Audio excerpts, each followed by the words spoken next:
Imagine walking on streets not paved with stone, but with mud and muck, where the air carried a mix of scents, rotting food, animal droppings, and the unmistakable smell of human presence. Animals roamed freely alongside villagers who had adapted to this world of dirt with simple inventions like wooden patterns to elevate shoes and stepping stones to navigate through the filth. In this environment, fear and routine coexisted, with bathing considered a necessary risk and cleanliness seen as a luxury. The distinction between life and dirt faded into an undeniable reality. Filth was not just a coincidence, but a part of existence itself. Let's explore the murky world of medieval life, where dirt was more than an inconvenience. It was an integral part of daily life. In a place where cleanliness and grime intertwined, the earth silently witnessed everyday struggles for survival. The bustling cobblestone streets were covered in mud, serving as a constant reminder of a time when dirt was woven into daily existence. Envision medieval town streets teeming with people yet steeped in filth, where every corner told a tale of human resilience against nature's muddy forces. Revived by seasonal rains, unpaved roads turned into hazardous bogs, eager to swallow shoes and dampen spirits. Pedestrians navigated through a mix of mud, animal waste, and decaying matter, adding an unpleasant layer to their daily routines. Homes and businesses opened onto these littered paths, blurring the lines between personal and public dirt into a shared challenge. Without proper sewage systems, overflowing cesspits further polluted common areas, turning a simple market trip into an adventurous journey through a swamp of inconvenience. The medieval streets were not just a gathering of humans, but also of freely roaming animals, each adding their unique touch to the chaos. Cows, pigs, and goats mingled with the crowds, while chickens clucked around busy townspeople, and the occasional noble's horse left evidence of its presence. These animals were essential for sustenance, clothing, and labor, highlighting the stark class differences of the time. While the nobility could retreat to clean estates, commoners faced the equalizing force of dirt and grime. Walking through this muddy world required more than agility. It demanded strategy. Wooden patterns provided relief for those who could afford them, lifting feet above the muck. Others had to carefully balance on strategically placed stones to protect their clothes. Even in this challenging environment, small efforts were made to mitigate the filth, such as laying stepping stones, spreading straw, and creating makeshift pathways over the mire. It was a dance of survival and innovation amidst the dirt and chaos, adversity. In medieval homes, dirt intertwined with daily life, serving various purposes. Straw-covered floors provided insulation, comfort, and absorbed spillages. Over time, these mats turned into worn layers, replaced when no longer useful. The air was filled with the smoky scent of the hearth, mixed with the earthy aroma of straw, creating a distinctly medieval ambiance. What may seem unsanitary to us was a reflection of an era where domestic life and nature coexisted harmoniously. Health was closely tied to the dirt that was integral to medieval living. While modern science has revealed the dangers of filth, medieval beliefs were influenced by folklore and superstition. The prevalent miasma theory suggested that foul air caused disease, leading to the belief that bad smells signaled sickness. People used sweet-smelling herbs, spices, and talismans to ward off illness. Survival strategies were developed based on necessity and traditional wisdom, with nature's challenges always present. The changing seasons altered the colors of medieval dirt, from muddy streets in winter to dusty paths in summer. Despite these challenges, social interactions thrived. Etiquette adapted to the shared struggle, with gestures like offering an arm to help others navigating obstacles becoming acts of courtesy. Cooperation with neighbors became vital, fostering relationships forged through mutual challenges. The marketplace, though dirty, was where medieval commerce thrived. Merchants adept at navigating both filth and trade capitalized on the bustling economy rooted in grime. Dirt leveled social classes in public spaces, where goods were exchanged amidst the residue of life, highlighting a shared humanity. While the nobility distanced themselves from dirt as a status symbol, in the marketplace, everyone was connected by the earth. Filth was not just a backdrop, but a significant element in the medieval narrative, shaping daily life and interactions. In the mud, muck, and mire, we catch a glimpse of a world that is resilient in the embrace of dirt. serves not only as a reflection of labor, but also of adaptation and the remarkable spirit of an era defined by its earthy existence.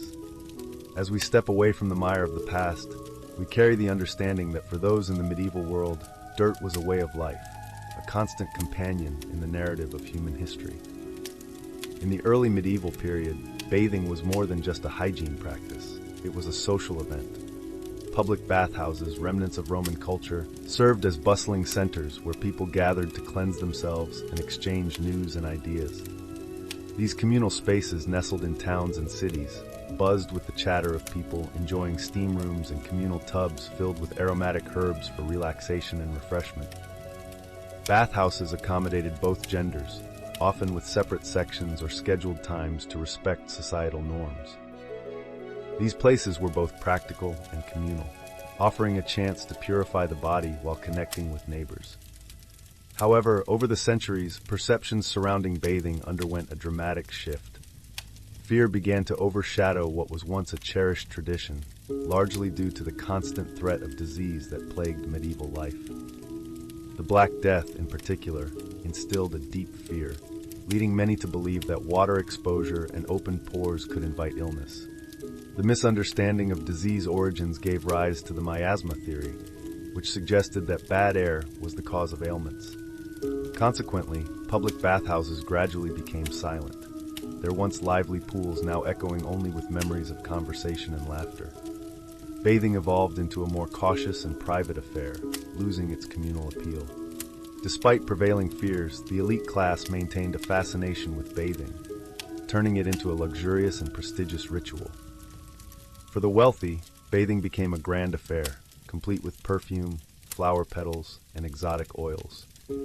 While the lower classes could only dream of such decadence, physicians to the affluent extolled the health benefits of these baths, claiming they improved circulation and rid the body of toxins. Bathing remained an exclusive indulgence, a symbol of social status, but was also fraught with allure and danger. Medical opinions on bathing were divided, with some endorsing frequent bathing for its health benefits, while others warned of potential risks to a weakened body. This ongoing debate added to the mystery and complexity of societal views on bathing. During its heyday in the 12th and 13th centuries, the public bathhouse was a vibrant hub of medieval life, attracting patrons from all segments of society. Merchants, travelers, and locals mixed in these establishments, which were bustling with activity. Even church authorities of the time advocated for their maintenance. Over time, the church's view on public bathing changed, originally promoting it as a symbol of moral virtue, but later distancing itself due to reports of illicit activities like gambling and prostitution at these places. Decline in public bathing was also driven by concerns over sanitation during disease outbreaks. Meanwhile, the nobility indulged in extravagant bathing rituals more for luxury than necessity, showcasing their wealth with opulent practices like using rose petals and artisan tubs. Noble women made bathing a beauty-focused routine, using herbal washes and ointments for aesthetic purposes. This emphasis on appearance reflected status and power dynamics of the era. The belief in foul air causing diseases led to changes in bathing habits across all classes, with people using fragrant herbs to ward off supposed harmful vapors. Full-body baths became less common, replaced by simpler washing rituals like bedside washing and using perfumed cloths. The idea of unwashed virgins symbolizing purity added a moral aspect to the avoidance of traditional bathing practices. In rural areas, people used sand, herbs, and powders for cleanliness when access to water was limited.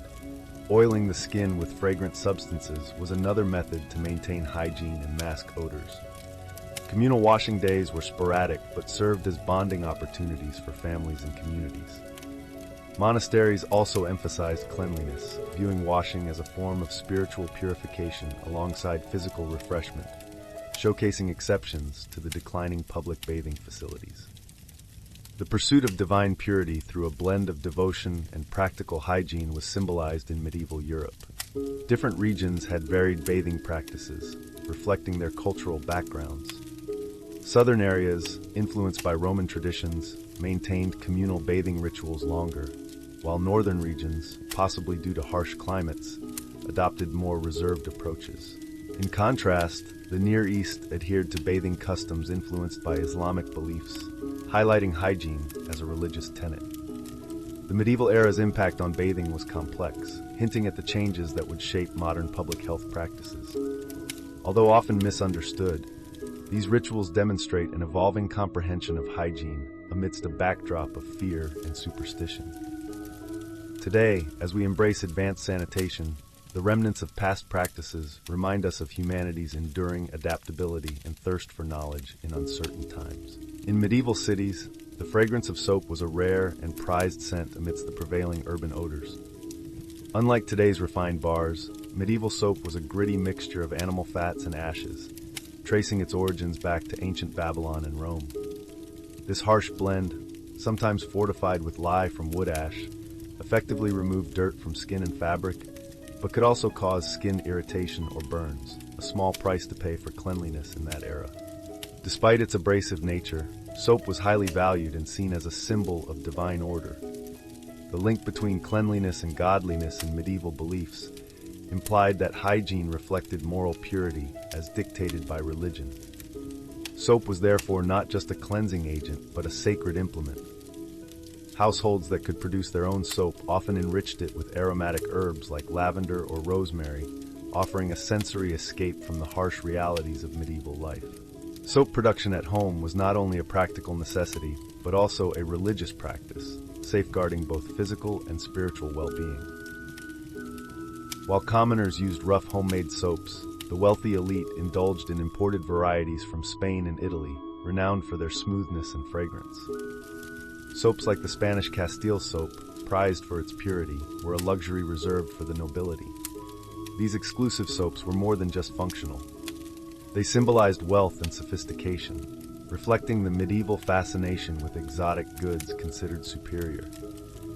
The use of such luxurious soaps often formed part of elaborate bathing ceremonies among the nobility, turning the act of cleansing into a ceremonial event. Noble women would luxuriate in opulent baths, attended by servants and enveloped in silk.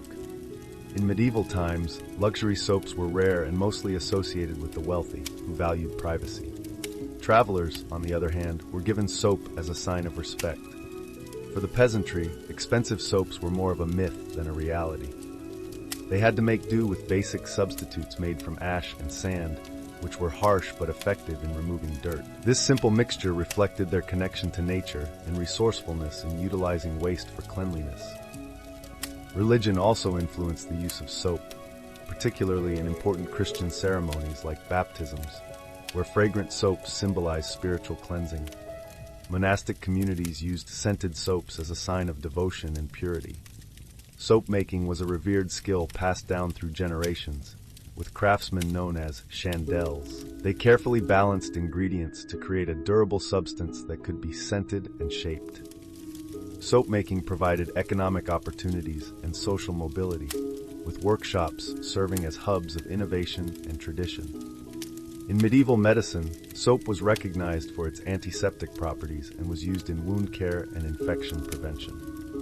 Herbal soaps were also seen as healing treatments, aligning with the belief that cleanliness was essential for good health. Public bathhouses were important social spaces where soap played a key role in communal hygiene and relaxation, contrary to the misconception of immorality associated with them. During medieval times, people used coarse soap to scrub away grime in communal tubs heated by fires. Despite concerns about morality and health, bathhouses were popular social gathering places where individuals from various backgrounds came together for hygiene purposes. Soap and bathing also played symbolic roles in medieval literature, representing transformation and purity. In stories of knights and quests, bathing symbolized preparation and readiness, while in religious teachings it symbolized cleansing of sin. These literary references offer insights into daily life and social customs, showing how even simple activities like washing were integrated into stories that shaped medieval society. Soap served as both a practical tool and a metaphor, carrying significance throughout history like the fires that heated the medieval bathhouses. Medieval life was filled with challenges such as lice and fleas, which plagued people regardless of their social status. These pests were not just nuisances, but also contributed to historical tragedies like plagues. Strategies for dealing with these pests included layering clothes strategically to create barriers for the bugs, rather than frequent washing. Linen undergarments played a crucial role in protecting against grime, absorbing sweat and oil to prevent direct contact with the skin. Hair care involved using wooden, bone, or ivory combs to remove lice, distribute oils, and maintain cleanliness. Combing was not only a practical task, but also a meditative act and a form of creative expression. Women used braids to showcase their identity and cultural heritage, while men preferred neatly combed beards and hairstyles that reflected their societal status. Devotion to personal grooming in medieval times was intertwined with nature, which provided oils and powders made from herbs, flowers, animal, and plant fats. These luxurious scents helped people escape the daily grime of life. While the wealthy adorned themselves with fragrant robes, others relied on more local scents like rosemary mixed with sweat under a sun-worn hat. Grooming rituals, such as using combs, were not only personal but also communal, strengthening bonds within families and communities. Hair care was a vital part of medieval social life, fostering camaraderie and unity. Beyond grooming, nature and the divine were seen as allies in the battle against dirt and disease, with herbal remedies and mystical amulets used to combat illness. Skin was considered a symbol of nobility and purity, treated with honey and milk to achieve beauty ideals. Cosmetics were not just about vanity, but were seen as enhancing divine grace, with monastic writings drawing connections between spiritual and physical purity. Fragrant oils and pomanders served practical purposes in maintaining hygiene in a world filled with odors. Barber surgeons, skilled in both grooming and medicine, played a crucial role in balancing beauty and health through practices such as beard trimming and bloodletting. In medieval society, hair and skin care were not just superficial concerns, but integral parts of daily life, reflecting societal values and beliefs. Sigils painted a tapestry of identity and purpose in the medieval era, where ornate clothing signified nobility in a grand theatrical display. Skins served as a canvas for both sins and virtues, aligning individual lives with the cosmic order through grooming practices that bridged the natural and profound aspects of existence. Picture the medieval smile not just as an expression of joy, but a reflection of the era's oral health challenges. Even royals concealed grim realities behind their regal grins, with blackened gums and decayed teeth, revealing tales of diet, societal norms, and basic dental care practices. Imperfections in dental health were not seen as flaws in stature, but rather as shared human experiences necessary for survival in a time that paid little attention to oral aesthetics. Dental care in medieval times was a blend of folklore and practicality, with toothpicks crafted from wood serving as a common tool for combating decay and used by both peasants and nobles alike. Vinegar and wine were also utilized for oral hygiene, prized for their antiseptic properties and flavors. While the wealthy could afford whitening potions made from coral, shell, or charred bread, the desire for enhanced smiles extended to all societal levels, reflecting a universal aspiration for beauty and hygiene amidst decay. Diets varied based on social class and geography, with peasants enduring tooth wear from coarse foods while the nobility indulged in sugary treats, showcasing the contrasting impacts of diet on dental health. Despite the joys of culinary indulgence, the pursuit of oral hygiene and beauty remained a common human desire, illustrating the universal quest to shape one's existence. In their quest for relief from toothaches, medieval people faced challenges but also found support. They sought help at the crossroads of faith and medicine, turning to incantations and invoking saints like Apollonia, known as the patron saint of those suffering from tooth pain. This blend of belief and practice shaped their efforts to maintain good health, whether through prayers said over toothpicks or taking preventive sips of wine. In times of desperation, they resorted to extreme measures, turning to early dental practitioners such as barber surgeons and self-proclaimed tooth doctors, who combined skill with superstition. Tooth extraction became a drastic measure for relief, marked by crude surgical techniques that bordered on the line between horror and necessity. Onlookers gathered to offer support and witness these procedures, adding to the shared experience of suffering and resolution. Medieval oral care also involved a mix of practical remedies and fantastical elements. Cloves and nutmeg were used to numb dental pain, while mint and anise seeds were employed for fresh breath. Some more unconventional treatments included the use of powdered mouse brains. These diverse approaches reflected a society that relied on natural resources, even if they were unconventional. The narrative of medieval oral hygiene reveals a story of survival, innovation, and societal norms intertwined with faith and creativity. These tales of tooth care and remedies serve as a reminder of humanity's enduring pursuit of improvement, one toothache at a time. In bustling medieval cities, sanitation was haphazard, with streets hiding a network of cesspits that contained the waste of the inhabitants. These pits, sometimes lined with wood or stone, but often left open, posed a silent threat as they filled with waste, seeping into the foundations of buildings. Waste management in medieval times was far from modern standards, with chamber pots being emptied out of windows, adding to the mix of human waste, animal excrement, and debris coating the streets. Passers-by had to navigate this filth with caution, relying on habit rather than concern, as warnings before disposal were not always given. In contrast to the advanced sewage systems of ancient Rome, cities in medieval times lacked centralized sewage systems. Waste disposal was accepted as a part of daily life, with public latrines being common and private facilities considered a luxury rather than a right. People used wooden boards above open cesspools for convenience, albeit with little privacy. The sights and smells of these areas mixed with the sounds of the market, creating a unique sensory experience. Waste disposal in medieval times reflected societal norms, with social standing often dictating access to private facilities. The affluent had private garderobes, small rooms extending off castle walls that allowed waste to fall directly into moats or channels. While innovative, these systems were not without issues, such as drafts carrying the stench of waste and discomfort in winter. Gong farmers, who worked diligently in privy pits to remove waste, were essential to urban hygiene but faced social stigma due to their odor. Castle sewage systems showcased medieval ingenuity, using gravity to move waste away from living areas. However, blockages and stagnant water posed health risks, highlighting the need for vigilance. Chamber pots were commonly used in homes and taverns, contributing to the filth in the streets when emptied. This lax approach to waste disposal was normalized in medieval times, despite its role in spreading disease. Excavations of cesspits revealed artifacts of daily life, offering insight into medieval society. Exploring this ancient era offers a glimpse into the past through fascinating discoveries. These findings are like stories preserved in artifacts, often found surprisingly intact among the dirt where they lay hidden. Unknowingly, these relics serve as silent witnesses to medieval life.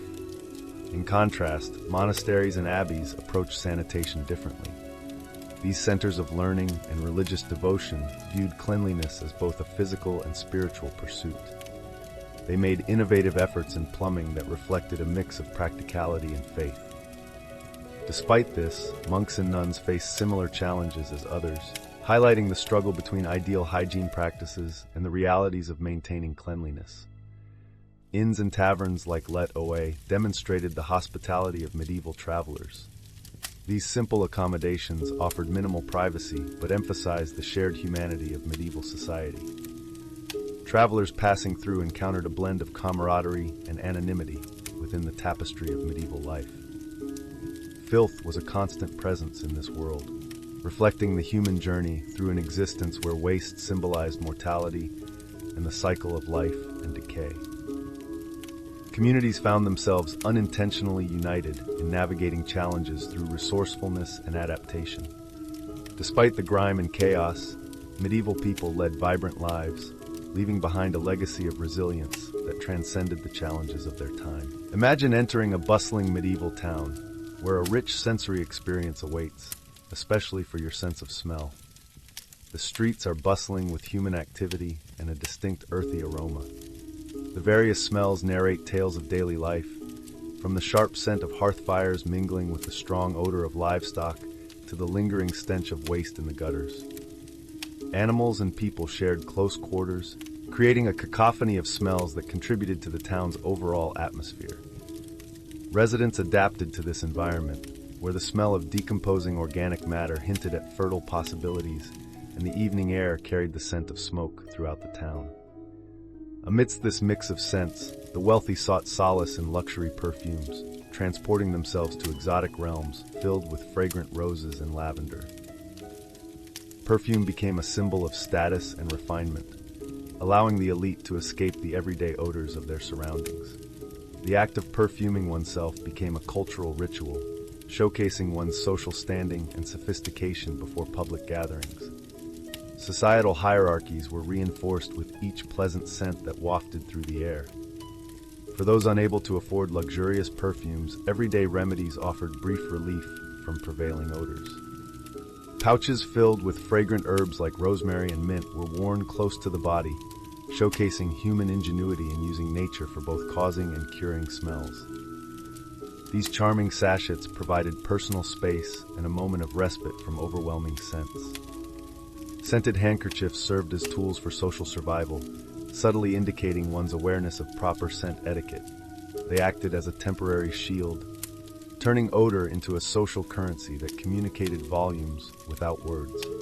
Doctors in medieval times navigated this fragrant world with tools like posies, small bouquets designed to mask foul odors and guard against disease. These floral shields became a shared ritual, symbolizing hope and control over invisible threats. Over time, these aromatic defenses evolved into the iconic beaked masks worn by plague doctors, transforming the grim task of treating the sick into a sensory journey. Encased in their scented sanctuary, doctors faced mortality with a blend of fear and resilience. Meanwhile, incense in religious settings added a sacred dimension to worship, elevating ceremonies with its fragrant smoke and enveloping worshippers in a divine atmosphere. Incense blurred the line between earthly life and spiritual realms, leaving a lasting impact on medieval daily life. Superstitions and social beliefs intertwined with perceptions of smell, where fragrances and foul odors were viewed as omens carrying deeper meanings. The divine blessings were recommended, while subtle warnings of malevolent forces were whispered during the festive celebrations. This complex system of beliefs, intertwined with aromas, influenced behaviors, impacting settlement patterns and personal interactions. Aromas became an unspoken language representing virtues and vices, where encountering a perfumed stranger at a market could reveal tales of ambition, mystery, or hidden motives. The bustling markets, filled with a variety of scents from distant lands, became places where community and commerce intersected in a symphony of fragrances. The marketplace buzz was more than just a noisy hub of trade. It was a vibrant celebration of social life experienced through the senses, with each scent depicting the richness and diversity of medieval life. Every aroma symbolized an identity, creating an invisible map that depicted the social and economic landscape of the time. In domestic settings, the careful arrangement of scents defined the ambiance of home. Fresh breezes entered through open windows, while herbs scattered on floors emitted distinctive fragrances, transforming homes into aromatic sanctuaries amidst the chaos outside. The smell of hearth smoke blending with everyday cooking spices enveloped residents in a comforting olfactory embrace. Managing scents was not merely a task, but a cherished art form that maintained a delicate balance between the external chaos and internal tranquility. Through these fragrant elements, medieval life was woven into a complex tapestry, intertwining survival, social status, and spirituality at a time when the sense of smell profoundly influenced human existence. During an era when dirt pervaded every aspect of life, medieval people displayed remarkable resourcefulness in caring for their garments, starting with the essential linen undergarments. These garments, a silent testament to medieval hygiene practices, were valued for their durability and absorbency. Linen undergarments absorbed sweat and body oils, acting as a protective layer between the skin and the heavy outer garments, typically made of wool or leather, which were seldom washed. Laundering these linen pieces regularly involved boiling and sun-drying them, a natural method to combat lice and dirt using the sun's disinfecting properties. Beyond their practical role in personal cleanliness, undergarments represented a significant societal norm. In the medieval worldview, Where diseases were believed to spread through bad smells or miasma, cleanliness held importance, albeit in different ways than today. Even peasants endeavored to replace their linen shirts as frequently as possible, while the nobility showcased their wealth through finely crafted linen garments adorned with intricate embroidery. The humble undergarment thus played a pivotal role in a society where outer clothing bore the visible traces of daily grind. Meanwhile, the nobles flaunted their status through lavish clothing made of opulent fabrics like brocade. Velvet and silk were not just practical clothing choices for protection against the elements, but also served as bold symbols of wealth and power. These luxurious garments required special care, such as being aired out in gardens or open spaces to be refreshed by sunlight and breeze. They were delicately brushed rather than washed to maintain their integrity, with trained attendants using special brushes to remove pests. Garment care was not only about preserving the textiles, but also about upholding an image of strength and virtue. For common people, wool was the preferred fabric due to its practicality, warmth, and durability. Cleaning thick woolen garments with water and soap was challenging, so airing them out during warmer months became a common way to freshen them up. Wool's natural lanolin content repelled water and stains, making it easier to maintain. Medieval society accepted dirt as inevitable, using gentle methods to clean wool garments and showcasing resourcefulness. Leather attire, renowned for its versatility and strength in items like shoes and armor, required natural materials like vinegar and salt for effective cleaning. Regular treatments with oils or fats were necessary to keep leather pliable and waterproof, reflecting a sustainable cycle where every part of an animal was utilized. Leather care was not just about function, but also about skillful maintenance, symbolizing a time when manual labor was prevalent. Accessories like girdles, hats, and gloves made from materials like felt required specific cleaning techniques to prevent damage. Creativity met caution in using bread crusts to lift oils or spots, while natural brushes handled delicate tasks. Accessories were not just adornments, but also indicators of status and identity, blending personal style with practical medieval needs. In the tapestry of medieval attire, colors played a significant role in conveying messages of rank and belonging. Rich hues from costly dyes adorned garments, with each color carrying specific meaning and prestige. Preserving these colors required careful washing with soft rainwater and herbal extracts to reinforce fading pigments, emphasizing the artistic and social significance of clothing in medieval times. Repairing clothes was an essential art form integrated into daily life, where needle and thread were not just tools but instruments of preserving and extending the lifespan of garments. In a world where repairing was valued over replacing, lifelines were seen as practical solutions. Patching and darning were techniques that turned wear and tear into opportunities for renewal, reflecting a mindset of frugality and respect for resources that were closely linked to personal and family identities. These skills were traditionally passed down within households, showcasing a societal structure where utility and craftsmanship coexisted harmoniously. Clothing customs evolved into ceremonial practices, with special garments worn for weddings and specific attire denoting individuality and group affiliation within guilds. These traditions gave fabric a significant role in personal milestones, carrying cultural importance and strengthening community bonds. Amidst a backdrop of constant change, clothing often became a means to express regional identity, highlighting how garments transcended mere functionality to become symbols of heritage and resistance. Fashion permeated all levels of medieval society, serving different purposes for different groups. For the elite, it was a display of power, while for others, it represented innovation and practicality. Trends emerged from necessity and creativity as communities adapted to their surroundings. The influence of noble fashion spread quickly through courts, sparking a culture of imitation and evolution in dress that was closely linked to political and cultural shifts. Exploring medieval clothing reveals a world where fabric silently narrated stories of survival, intertwining daily existence with expressions of identity, resilience, and the human spirit amidst the challenges of society and the elements. In medieval times, cleanliness held a deeper significance beyond mere hygiene. it was a symbol intertwined with spiritual and social values of the era. Personal hygiene was not just about cleanliness for the nobility and clergy. It was considered a reflection of piety and divine favor. Bathing rituals went beyond physical cleansing, preparing individuals for ceremonies that bridged the earthly with the divine, illustrating the close connection between physical cleanliness and spiritual purity. For commoners, cleanliness was a constant struggle amid the challenges of daily life, often overshadowed by more pressing concerns. Achieving cleanliness was a luxury that required significant effort, typically reserved for special occasions. The differing approaches to cleanliness highlighted social divisions, with aristocrats having the time and resources to maintain a pristine image, while commoners viewed cleanliness as a small act of defiance amidst their hardships. Ceremonial events such as marriages and coronations served as grand stages to showcase the importance of cleanliness, symbolizing power, wealth, and piety. Ritualistic baths during these events went beyond physical cleansing, symbolizing the purification of the body and spirit. Sins and past impurities are cleansed through ceremonial baths, preparing individuals for new beginnings in life.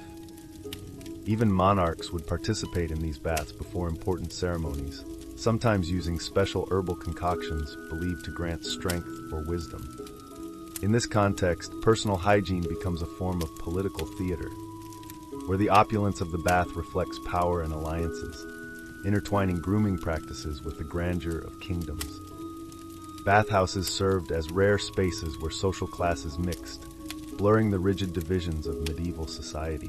Elites and commoners would come together in communal bathing areas, sharing the common goal of cleanliness and relaxation, albeit with differing experiences, from luxurious scented waters for the wealthy to simpler facilities for others. For the nobility, these bathhouses were places for social maneuvering and political interactions, while for the lower classes, they offered a brief respite from daily struggles, if only for a moment. This contrast in bathhouse experiences underscored the contradictions of medieval life, where cleanliness both united and divided people. The economics of cleanliness created a stark divide between the rich and the poor, akin to the barriers of a castle wall. Wealthy individuals could afford rare soaps, fine linens, and extravagant herbal mixtures, turning a simple bath into a display of opulence that reinforced social hierarchies.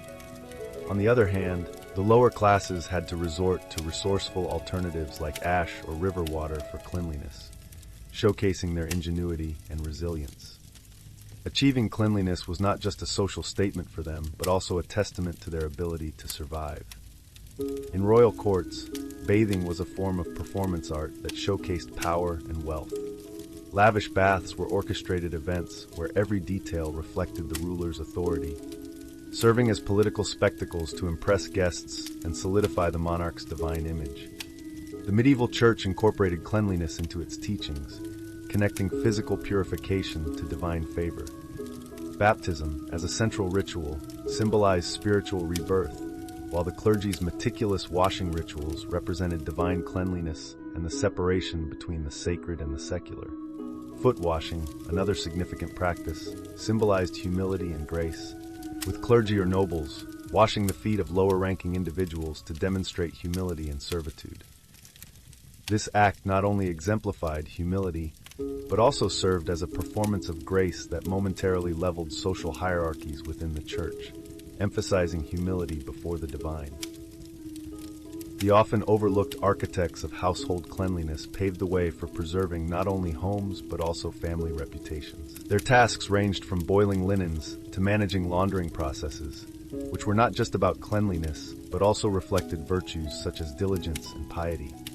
In wealthier households, female attendants supervised these duties under the matron's supervision, while peasants balanced them with their daily survival needs. Thus, homes became platforms for women to maintain or enhance family standing, an art they honed within the limitations of their world. Regional differences in cleanliness practices created a diverse tapestry reflecting the lands themselves. Southern Europe, influenced by Roman traditions, prioritized public hygiene more than the water-scarce northern regions. Religious influences further shaped these practices, as encounters during the Crusades introduced new ablutionary ideas from the Islamic world, though they were adopted selectively and cautiously. These interactions highlighted how safety and spirituality influenced medieval cleanliness. For the disenfranchised, cleanliness became a form of rebellion, a way to challenge the social hierarchy. For peasants and marginalized communities, maintaining cleanliness symbolized defiance against the invisibility imposed by social status differences, a quiet rebellion reaffirming identity amidst oppression. Practices of self-care represented cultural threats, subtly uniting resistant communities in a world designed to devalue them. While dirt may cover bodies, dignity remained resolute through their determination to stay clean. In the complex tapestry of medieval life, dirt was more than a physical element. It marked one's place in society, woven into everyday existence. Imagine a peasant with calloused hands and feet covered in soil from working the land for survival. Dirt was a daily companion, a silent witness to their relentless struggle in a harsh world. Among the peasantry, dirt was an unavoidable reality, a badge of honor showcasing their tireless labor in fields and streets, mingled with sweat, muck, and grime, a testament to their hard-won resilience. In contrast, the nobility in stone castles and grand estates sought to distance themselves from common life's dirt. Their days unfolded in chambers scented with imported perfumes, creating an illusion of sanctity and higher status. Cleanliness for them was not merely a necessity, but a luxury, meticulously maintained as a symbol of power and privilege. Lavish baths and rare soaps were ostentatious displays of wealth, distinguishing the elite from the common people, even as superstition and practicality limited their indulgence. However, the pristine walls of aristocratic life were not just a sign of wealth, but also a means to maintain a social divide. Impervious to wealth or status, disease showed no discrimination, affecting both rich and poor alike. In the ongoing struggle against dirt, the nobility may have sought a life devoid of filth, yet they were reminded that underneath their perfumed attire, they were still subject to the same biological laws as the common folk. Filth played a crucial role in society's complex dynamics, where social classes interacted amidst a backdrop of dirt, which dictated their interactions. The medieval era also placed a spiritual significance on dirt that went beyond the physical realm and touched on the divine. Physical cleanliness often carried religious symbolism, intertwined with concepts of holiness.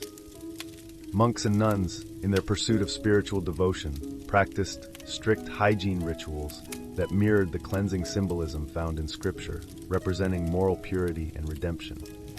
Interestingly, some individuals viewed dirt as a pathway to sanctity, embracing filth as a form of humility and rejection of worldly attachments in their quest for spiritual enlightenment.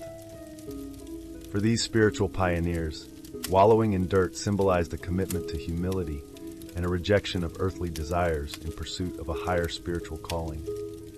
They believed that by accepting physical dirt, they could cleanse themselves of spiritual impurities.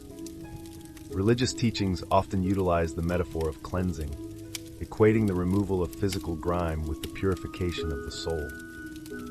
The presence of dirt served as a constant reminder in medieval societies of life's impermanence, sin, suffering, and salvation. It illustrated the vulnerability of humanity and the cyclical nature of existence, where cleanliness was fleeting and soil a reminder of the earth to which all return. Filth, with its raw honesty, revealed not just physicality, but also the weaknesses of humanity, punctuating life with realism and the potential for divine transformation. In the intricate dance of life and death, where dirt and cleansing weaved a complex pattern, filth became both a reflection of societal hierarchies and a mirror of unity and discord.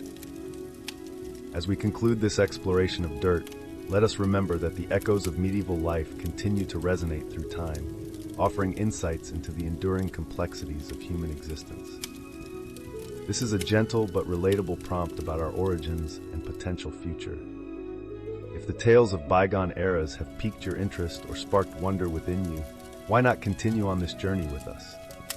Stay updated by liking, subscribing, and exploring the mysterious realms of historical pasts. Your next intriguing story is just around the corner.